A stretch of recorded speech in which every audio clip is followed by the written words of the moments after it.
بسم اللہ الرحمن الرحیم۔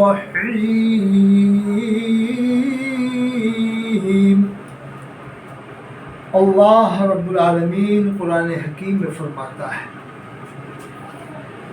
لقد من اللہ علی المؤمنین اذ بعث فیہم رسولا۔ اللہ فرماتا ہے بے شک ہم نے مومنین پر احسان کیا، اذ بعث فیہم رسولا، کہ ان کے درمیان اللہ نے اپنے حبیب صلی اللہ علیہ وآلہ وسلم کو مبعوث فرمایا، یعنی بھیجا۔ تو دوستو بزرگوں، آپ لوگوں سے چند گزارشات ہیں۔ 12 ربیع الاول کا مہینہ ہے۔ اس مہینے میں آدمی جلوس نکالنے کی بھی پابندی کرتا ہے، لیکن نماز کی پابندی نہیں کرتا۔ یہ بڑے افسوس کی بات ہے۔ جلوس نکالنا تو فرض نہیں ہے، واجب نہیں ہے، سنت بھی نہیں ہے، لیکن اس کی اتنی پابندی ہوتی ہے کہ اگر کوئی اس کی مخالفت کر دے تو اس کی خیر نہیں۔ لیکن نماز کی پابندی کی اتنی فکر کیوں نہیں آج مسلمان کو؟ بالکل صحیح بات، درست۔ اس کا مطلب یہ ہے کہ دل مر چکا ہے۔ جمعے کی نماز مسلمان 40 سال سے ہم پڑھتے ہوئے دیکھ رہے ہیں، 40 سال سے 10% پانچوں ٹائم کی نماز پڑھتے ہیں، 90% 85% لوگ جمعے کی نماز پڑھتے ہیں۔ اس کا مطلب یہ ہے کہ ان کی نظر میں پانچوں وقت کی نماز کی اہمیت نہیں ہے، صرف جمعے کی نماز کی اہمیت ہے۔ اللہ کے رسول صلی اللہ علیہ وآلہ وسلم فرماتے ہیں، نماز میں میری آنکھوں کی ٹھنڈک ہے۔ اللہ کے رسول فرماتے ہیں، الصلاۃ عماد الدین، نماز دین کا ستون ہے۔ بے شک بے شک۔ من اقام فقد اقام الدین، جس نے نماز کو قائم کیا اس نے دین کو قائم کیا۔ بے شک، سبحان اللہ۔ ومن ترک فقد ہدم الدین، اور جس نے نماز کو چھوڑا اس نے دین کو ڈھا دیا۔ حدیث شریف میں جس نے نماز کو چھوڑا اس نے دین کو ڈھا دیا۔ بالکل صحیح۔ تو اب یہ جو لوگ اکثر علماء جو ایک طبقے کے ہیں وہ ایک ہی حدیث پڑھتے ہیں کہ اللہ کے رسول نے فرمایا میری امت میں 73 فرقے ہوں گے، 72 جہنم میں جائیں گے، ایک جنت میں۔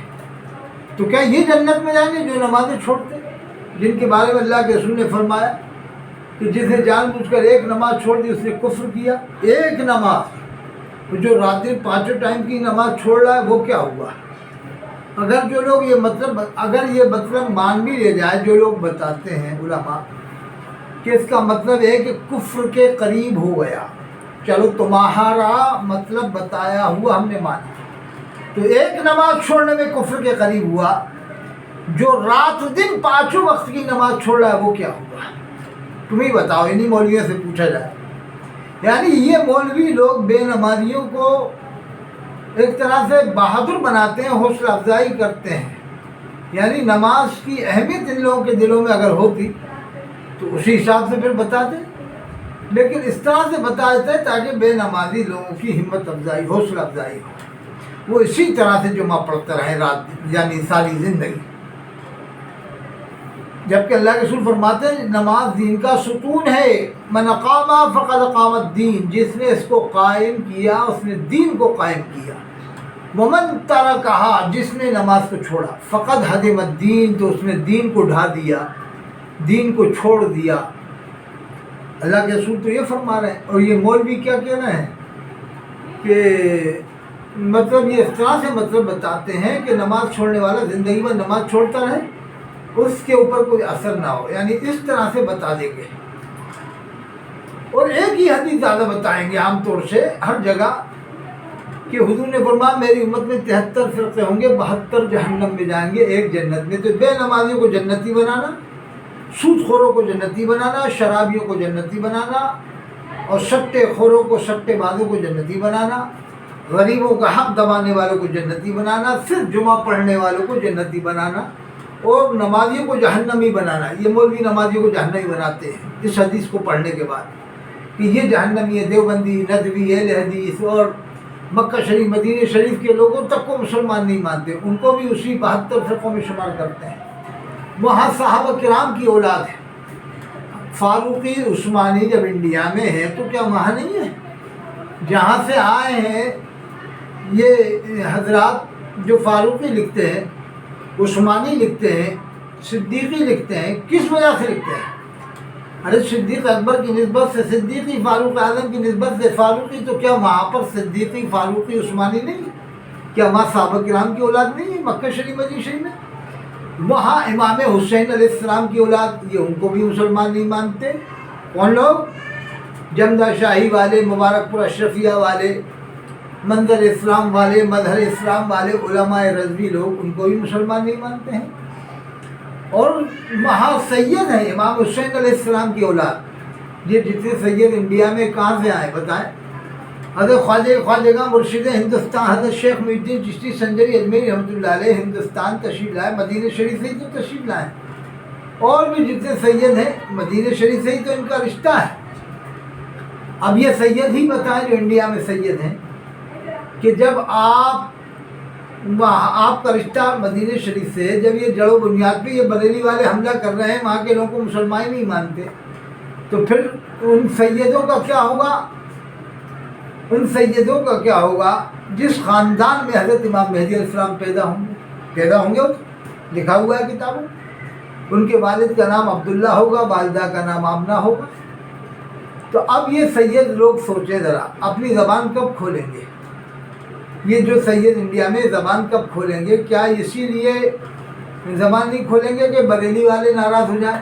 یعنی اللہ ناراض ہو جائے اس کی پرواہ نہیں، بریلی والے ناراض نہ ہو جائیں کہ ہماری پیری مریدی ختم نہ ہو جائے۔ اگر ہم نے وہاں کے لوگوں کو مسلمان مان لیا، مدینہ شریف کے مکہ شریف کے لوگوں کو، تو ہماری پیری مریدی ختم ہو جائے گی، صرف اس وجہ سے کہ تم نے مکہ شریف مدینہ شریف کے لوگوں کو مسلمان کیوں مانا۔ اب اگر بریلی والے کہیں گے علماء رضویہ کہ نہیں وہاں کے لوگ تو مسلمان ہیں، امام مسلمان نہیں، ارے بھائی یہ کیسا؟ یہ بچنے کے لیے بہت سی ترکیبیں بھی کرتے ہیں کہ یار واقعی اگر پبلک کے اوپر یہ بات کنفرم ہو گئی کہ اطہر حسین قاضی جو کافی ٹائم سے آواز اٹھا رہا ہے کہ جب صحابہ کرام کی اولادیں مسلمان نہیں، امام حسین علیہ السلام کی اولاد مسلمان نہیں مکہ شریف مدینہ شریف میں جو ہیں، تو پھر کون مسلمان ہوگا؟ تو پبلک کی آنکھیں کھل جائیں۔ اس لیے پبلک سے بچنے کے لیے طرح طرح کے دعوے کھیلتے ہیں علماء، کیا کہتے ہیں کہ نہیں وہاں تو سنی ہے مسلمان ہے۔ ارے جب امام مسلمان نہیں تو پھر وہاں کے لوگ کیسے مسلمان ہو گئے؟ وہاں تو گھر میں پڑھنے کا معمولی نہیں ہے، نماز گھر میں پڑھتے نہیں، وہاں تو سب امام کے پیچھے نماز پڑھتے ہیں، امام حرم کے پیچھے، مسجد نبوی کے امام کے پیچھے، وہاں گھر میں پڑھنے کا کوئی ماحول ہی نہیں، کوئی رواج ہی نہیں ہے۔ تو یہ 50 طرح کی کافی طرح کی تو جھوٹ بولتے ہیں، طرح طرح کی جھوٹے بولتے ہیں جی کہ وہاں تو صاحب میلاد شریف بھی ہوتا ہے، تو جب میلاد شریف بھی ہوتا ہے تو پھر سب سنی ہے، پھر امام کو سنی نہیں ہے کہ نہیں امام مسلمان نہیں۔ واہ، کبھی کہہ دیں گے میلاد شریف بھی ہوتا ہے، کبھی کہیں گے کہ امام، یہ ارے 50 طرح کے یہ یعنی داؤ پیش پھینکتے ہیں۔ تو جب وہاں کے لوگ سنی ہیں تو امام تو سنی نہیں مان رہے، امام کو تو مسلمان ہی نہیں مان رہے، سنی تو دور کی بات ہے، مسلمان ہی نہیں مانتے وہاں کے امام۔ یہ جمدہ شاہی والے جو تاج الفقہا ہیں، جو گھوسی والے شمس الفقہا، ارے شمس الفقہا کب سے ہو گئے تم تاج الفقہا کب سے ہو گئے، شمس الفقہا کب سے ہو گئے، کوئی مصباح الفقہا؟ ایک سے میری بات ہوئی کہ صاحب میں نے آپ کا لقب ایسا میں نے پڑھا تھا، تو کہہ نہیں مصباح الفقہا، میں اپنے آپ کو مصباح الفقہا، یعنی میں مصباح الفقہا، مصباح الفقہا ہو گئے صاحب، ایک ممتاز الفقہا ہو گئے، ایک سلطان الفقہا ہو گئے، ان کا تو انتقال ہو گیا، سلطان الفقہا، مصباح الفقہا، ممتاز الفقہا، سراج الفقہا، وہ نماز میں چلتی ٹرین میں نماز کو جائز قرار دیتے ہیں، مائک سے نماز کو جائز قرار دیتے ہیں۔ ان کے خلاف سیمینار ہوا تھا الہ آباد میں بھی تھا وہاں پر، جب عاشق الرحمن حبیبی نے سیمینار کروایا تھا، جس میں کافی علماء جمع تھے ہندوستان بھر کے بڑے بڑے علماء، یعنی جو اس میں سے کافی لوگ تو انتقال کر گئے، جو سیمینار میں تھے مفتی شبیر صاحب روناہی والے وہ بھی تھے، انتقال ہو گیا، اور غالباً کافی حضرت مولانا شعیب رضا صاحب ازہری میاں کے داماد، ان کا بھی انتقال ہو گیا، نہ جانے کتنے لوگ جو سیمینار میں جائے سے 6 سال پہلے ہوا تھا، 7 سال پہلے الہ آباد میں بھی تھا اس میں، تو کافی لوگوں کا انتقال ہو گیا۔ تو اس میں یہ بات بھی آئی تھی کہ اشرفیہ کا بائیکاٹ کیا جائے۔ میں گواہ موجود ہوں، اور میں ہی گواہ نہیں بلکہ 150 عالم موجود ہیں جو اس بات کو کہیں گے، جو سیمینار میں تھے، کہ ہاں ایسی بات ایک عالم نے اٹھائی تھی کہ اشرفیہ کا بائیکاٹ کیا جائے، کہ وہ سنی ادارہ نہیں ہے۔ تو پھر جو اس میں روکا تھا، جس میں روکنے والے قاضی شہر الہ آباد حضرت مولانا شفیق احمد شریفی صاحب تھے، ان سے بھی ہماری ملاقات ہوئی۔ انہوں نے ہمیں چائے پلائی تھی، جب ملاقات ہوئی تھی دارالعلوم غریب نواز میں چائے پلایا، تو حضرت نے روکا کہ نہیں ایسے بائیکاٹ نہیں ہوگا، ابھی بات کی جائے گی اشرفیہ والوں سے، ایسے بائیکاٹ نہیں ہوگا، سنی ادارہ۔ انہوں نے کہا ابھی ہمارا سنی ادارہ ہے۔ تو اب اندازہ لگاؤ، اتنے بڑے سیمینار میں جب اشرفیہ کے بائیکاٹ کی بات کی گئی تھی، جو اشرفیہ سنی ادارہ، اس کے بائیکاٹ کی بات کی گئی تھی، ایک عالم نے بات اٹھائی تھی۔ اب اس عالم کا نام تو وہی جانتے ہوں گے، قاضی شفیق احمد شریفی، مجھے دھیان نہیں رہا کس نے اٹھائی تھی بات، بہرحال بات اٹھائی تھی۔ قاضی شہر الہ آباد نے روکا تھا کہ نہیں ایسے بائیکاٹ نہیں ہوگا، ہمارا ادارہ ہے، سنی ادارہ بھی بات چیت ہوگی۔ تو وہ سیمینار اسی بات پر تھا کہ چلتی ٹرین میں نماز نہیں ہوگی اور مائک سے نماز نہیں ہوگی، یہ تو پرانا مسئلہ ہو چکا ہے۔ لیکن اب مائک سے نماز ہو جائے گی، اس لیے کہ قرآن میں اللہ فرماتا لا یکلف اللہ نفسا الا وسعها، اللہ تعالیٰ نے کسی جان پر اتنا بوجھ نہیں ڈالا جس کو برداشت نہ کر سکے۔ حضرت مفتی اعظم ہند کے زمانے میں اتنی بھیڑ بھاڑ نہیں تھی، اتنا ٹریفک نہیں تھا، اتنی پاپولیشن نہیں تھی، آبادی نہیں تھی، تو حضرت مفتی اعظم کا فتویٰ صحیح تھا کہ مائک سے نماز نہیں ہوگی۔ یہ 50 سال پرانی بات ہے، 42 سال پہلے انتقال ہو گیا، 4 سال پہلے مان لو، 8 سال پہلے فتویٰ مان لو، 50 سال پہلے۔ ابھی 40 سال پہلے بھی مائک کی ضرورت نہیں تھی، ہمیں بھی معلوم، ہم بھی جب تراویح پڑھاتے تھے بچپن میں، یعنی کم عمری میں، تو زمانے بغیر مائک کی ہماری آواز بہت دور دور تک جاتی تھی۔ آج اسی جگہ مائک سے آواز نہیں جا رہی جس جگہ ہماری آوازیں بغیر مائک کی چلی جاتی تھی۔ تو اس زمانے کے حساب سے مفتی اعظم کا فتویٰ صحیح تھا کہ مائک سے نماز نہیں ہوگی۔ لیکن اب اس فتوے کو آپ قیامت تک کے لیے تسلیم کرو صاحب، قیامت تک کے لیے یہی فتویٰ رہے گا، یہ نہیں ہو سکتا۔ اس لیے کہ علماء نے فرمایا من لم یعرف اہل زمانی فہو جاہل، جو حالات زمانہ کو نہ سمجھے وہ جاہل ہے۔ علماء نے فرمایا، فقہاء نے فرمایا من لم یعرف اہل زمانی فہو جاہل، جو حالات زمانہ کو نہ سمجھے وہ جاہل ہے۔ تو حالات کے حساب سے بعض مسائل میں تبدیلی آتی ہے۔ مفتی اعظم کا فتویٰ ہم مانتے صحیح تھا، بالکل صحیح تھا، اس لیے کہ اس زمانے میں ٹرافک نہیں تھا، بغیر مائک کے بغیر آوازیں بہت دور دور، 1 کلومیٹر، آدھا کلومیٹر تک دور پہنچ جاتی تھی۔ لوگ گھروں میں بیٹھ کے قرآن کی آواز سن لیتے تھے، تراویح کی آواز گھروں میں سن لیتے تھے۔ آج وہی مائک بھی لگا، مائک کے باوجود لوگ گھروں میں نہیں سن پاتے ہیں، اتنا ٹرافک۔ تو اللہ نے قرآن میں فرمایا لا یکلف اللہ نفسا الا وسعها، اللہ نے کسی جان پر اتنا بوجھ نہیں ڈالا جس کو برداشت نہ کرے۔ اور حدیث سے پاک ہے، میں نے یہ حدیث بتائی تھی جب شارح بخاری حضرت مولانا مفتی عاقل صاحب منظر اسلام پرنسپل، میں کہتا حدیث میں لا صلاۃ الا بحضور القلب، کہ نماز نہیں ہوتی اب تک کہ دل حاضر نہ ہو۔ میں نے دلیل میں پیش کیا یہ حدیث پاک کے ساتھ 2 منزلہ پہ نماز پڑھنا، مطلب 3 منزلہ پہ تراویح پڑھنا رمضان میں، اور آپ کہو گے مائک سے نماز نہیں ہوگی، تو 2 منزلہ والے کا تو دل ادھر ادھر گھومے گا، جنے کہاں کے خیالات آئیں گے اس کے دل میں۔ اور جب مائک سے وہ نماز، مائک سے نماز ہوگی، تراویح میں قرآن سنے گا 2 منزلہ والا، 3 منزلہ والا، جبکہ بغیر مائک کے رمضان میں کولر پنکھوں کی آواز میں تو 5 صف 6 صف کے زیادہ آواز جا ہی نہیں سکتی، 4 صف تک بھی آواز مشکل سے پہنچے گی۔ تو رمضان میں تو عام طور سے مسجدیں بھری ہوتی ہیں، پہلے 10 صفیں اندر بھری ہوتی ہیں، پھر اوپر پھر تیسری منزل پہ، بمبئی وغیرہ میں 3 منزلہ، اور کوٹا وغیرہ میں بھی 2 منزلہ تک تو آرام سے۔ تو میں نے کہا کہ حدیث میں لا صلاۃ الا بحضور القلب، کہ نماز نہیں ہوتی اب تک کہ دل حاضر نہ ہو۔ اگر نماز تراویح ہو رہی ہے، نماز یعنی تراویح مائک سے ہو رہی ہے، اور دوسری منزلہ والا، تیسری منزلہ والا اب سکون سے تراویح سن رہا ہے، یعنی وہ قرآن سن رہا ہے، تو اس کا دل تو لگ رہا ہے، دل تو اس کا پھر یعنی ادھر ادھر نہیں ہے نا، اب اس کے خیالات ادھر ادھر منتشر نہیں ہو رہے، اب اس کے خیالات یکجا ہو گئے، جمع ہو گئے کہ ہمارا امام، ہمارے حافظ صاحب قرآن شریف پڑھ رہے ہیں، ہم سن رہے ہیں۔ تو میں نے دلیل میں پیش کیا مفتی عاقل صاحب کو لا صلاۃ الا بحضور القلب، کہ اللہ کے رسول فرماتے ہیں نماز نہیں ہوتی اب تک کہ دل حاضر نہ ہو۔ تو مفتی عاقل صاحب نے کہا کہ آپ یہاں آئیے، یہیں بیٹھ کے بات ہوگی، منظر اسلام، یعنی آپ آئیے، یہاں پر آئیے۔ تو اس زمانے میں یہ بات چیت تھی، اب ذرا بات چیت بند یوں ہے کہ تھوڑا معاملات ہمارے کچھ ایسے ویسے ہو گئے. حضرت نے بلایا بھی تھا کہ آپ آئیے یہاں پر توبہ کریے اور یہ کریے وہ کریے، میں لکھ کے دوں گا، اس حساب سے آپ توبہ کرنا پڑے گا. میں گیا نہیں، کیونکہ جس حساب سے توبہ کروانا ہے بھائی وہ میں نہیں کر سکتا، اس لیے کہ میں صرف 4 مسلک مانتا ہوں، شافعی، مالکی، حنبلی، حنفی. حضرت نے کہا کہ مسلک اعلیٰ حضرت یہ سب مطلب مسلک اعلیٰ حضرت کہہ کے میں مسلک اعلیٰ حضرت کیسے کہہ دوں گا؟ میں تو بہت کٹر آدمی ہوں، میں تو نہیں کہہ سکتا کبھی بھی.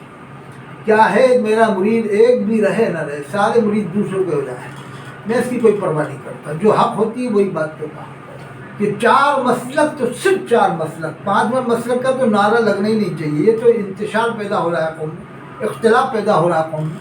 آج دیوبندی نہیں، سنی لوگ نہیں مان رہے اس نعرے کو. جیسے بہت سے لوگ مکن پور کے لوگ، بدایوں کے لوگ تو بالکل نہیں مانتے. تو مسلک اعلیٰ حضرت نام کیوں دیا گیا؟ اب لوگ کہتے ہیں کہ مسلک اعلیٰ وہی مسلک ہے جو مسلک امام اعظم. ٹھیک ہے، اگر یہی مانتے ہو تو پھر میں اپنے نام سے بھی ایجاد کر دیتا ہوں ایک مسلک کہ مسلک اطہر حسین قادری. اپنے مریدوں سے کہوں کہ مسلک اطہر حسین قادری کے نام سے پوسٹر چھپواؤ، نعرہ لگاؤ. جب کوئی اعتراض کرے کہ یہ کیا ہے کہ کہنا یہ وہی مسلک ہے جو مسلک امام اعظم ہے. اطہر حسین قادری کا مسلک وہی مسلک ہے جو مسلک امام اعظم. تو پھر لوگ بات کیوں کہیں گے کہ ارے ایسا کیسے، انہوں نے کون سا دین کا کام کیا؟ چلو ٹھیک ہے، انہوں نے دین کا کام نہیں کیا. اگر یہی معیار بنایا جاتا جو دین کا کام کرے اس کے نام سے مسلک، تو سب سے بڑا دین کا کام امام ربانی مجدد علیہ ثانی نے کیا ہے. ان سے بڑا دین کا کام تو کسی نے کیا ہی نہیں ہے ہندوستان میں. عالموں کے اندر، عالموں میں، اولیاء کرام کی بات نہیں کر رہا میں، عالموں میں سب سے بڑا کام حضرت امام ربانی مجدد علیہ ثانی رحمۃ اللہ نے کیا. اس زمانے میں کیا جب اکبر کا زمانہ تھا، بادشاہیت تھی، اور بادشاہی کے زمانے میں یہ کام کرنا آسان بات نہیں تھا. اور علماء کو اس نے خرید لیا تھا، جو علماء سو تھے اکبر نے ان کو اپنے فیور میں کر لیا تھا.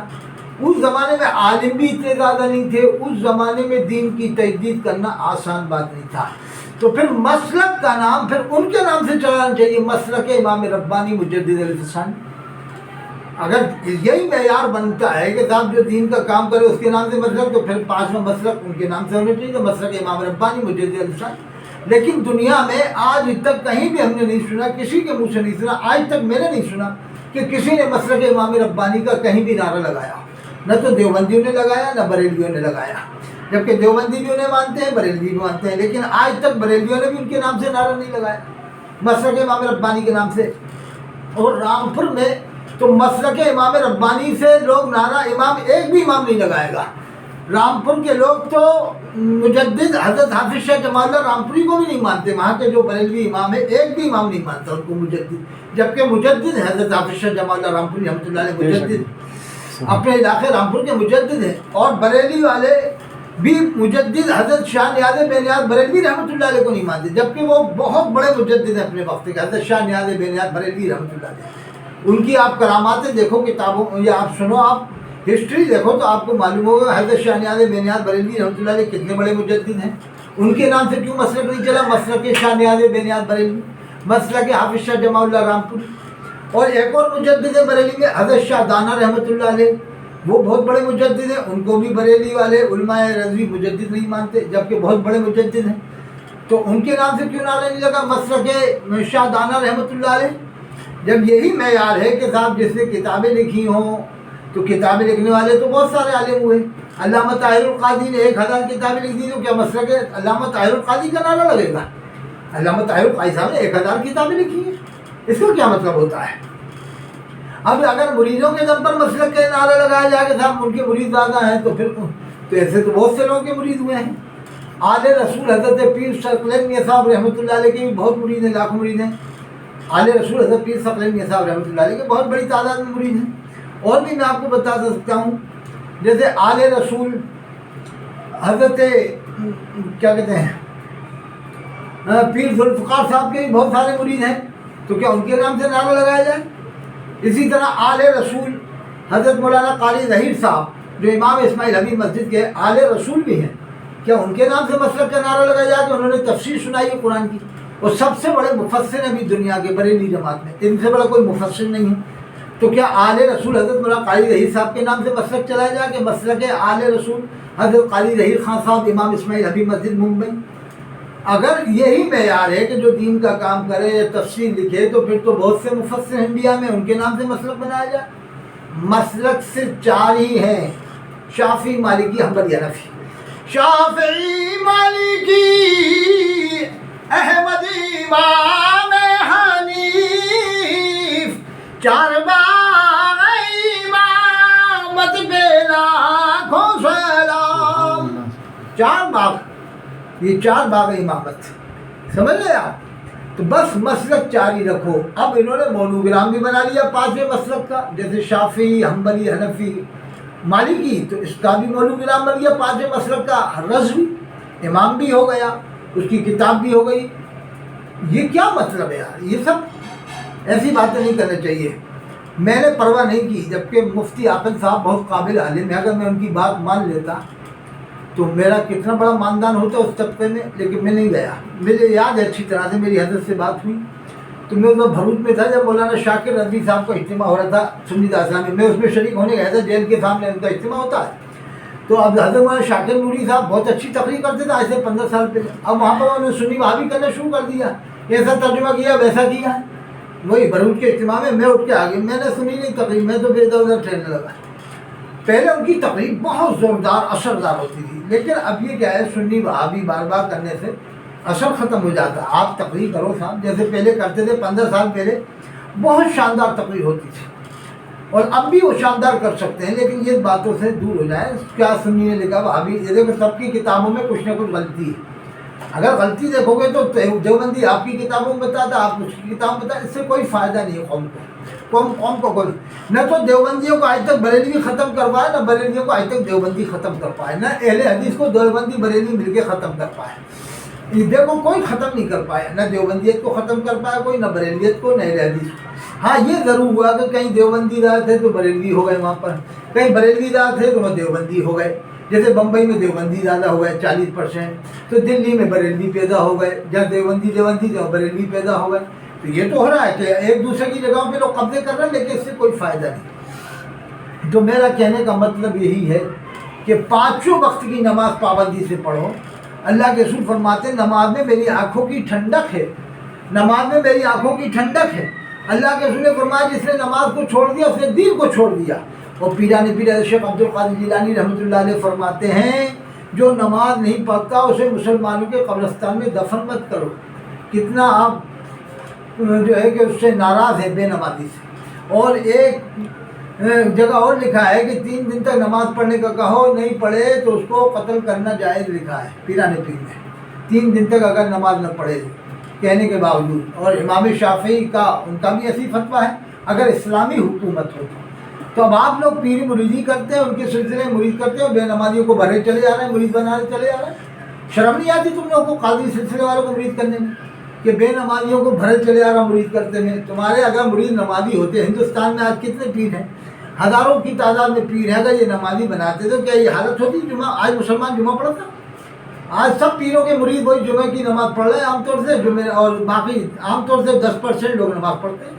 اگر یہ پیر کہتے ہیں کہ جو نماز نہیں پڑھتا وہ ہمارا مرید نہیں، ہر پیر یہ کہتا ہے، تو آج واقعی میں تعداد نمازیوں کی بڑھتی اور انقلاب آتا امت میں.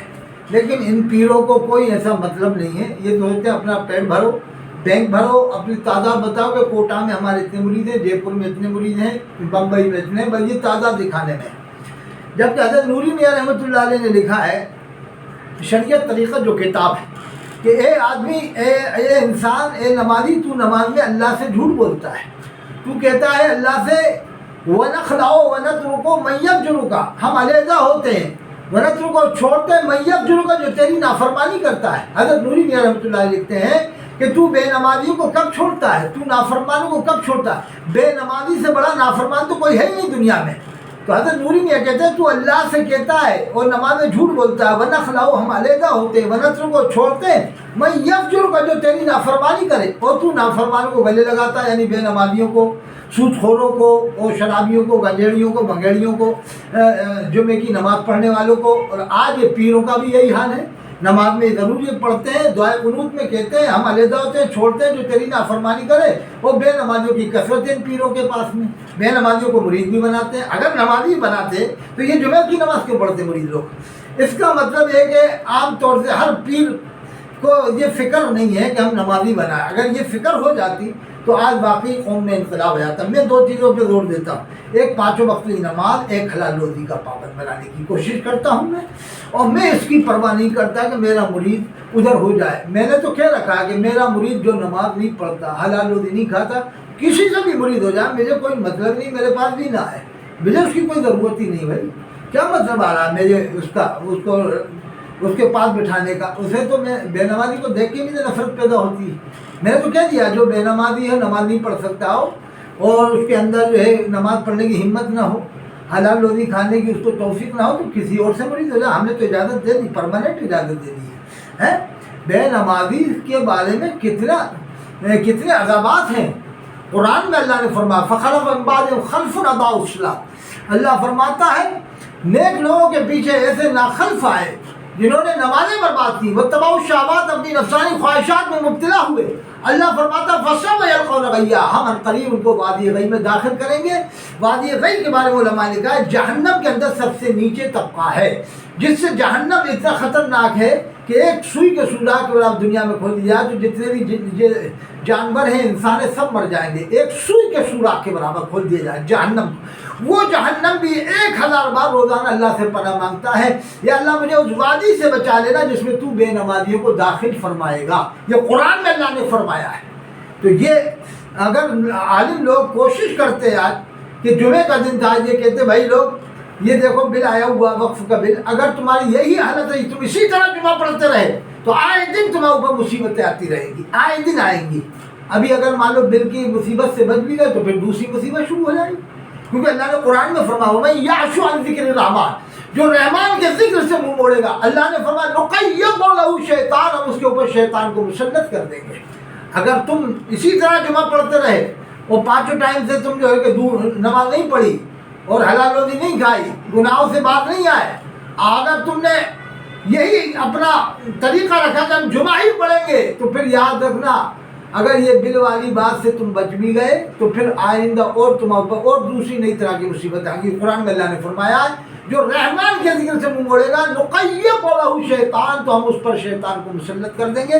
ایک جگہ اللہ نے فرمایا من اعرض عن ذکری، کہ جو رحمان کے ذکر سے منہ موڑے گا فَإِنَّ لَهُ مَعِيشَةً ضَنْكَا، تو اللہ فرماتا ہے میں اس کی معیشت کو تنگ کر دوں گا، یعنی اس کی لائف کو ٹائٹ کر دوں گا، اس کی زندگی کو اللہ تعالیٰ تنگ فرما دے گا. تو اس لیے گزارش ہے 5 وقت کی نماز کے پاس بنے، حلال روزی کے پاس بنے. دیکھو اذان بھی ہو گئی ہے عشاء کی. اللہ تعالیٰ ہم سب کو عمل کی توفیق عطا فرما. وآخر دعوانا الحمدللہ.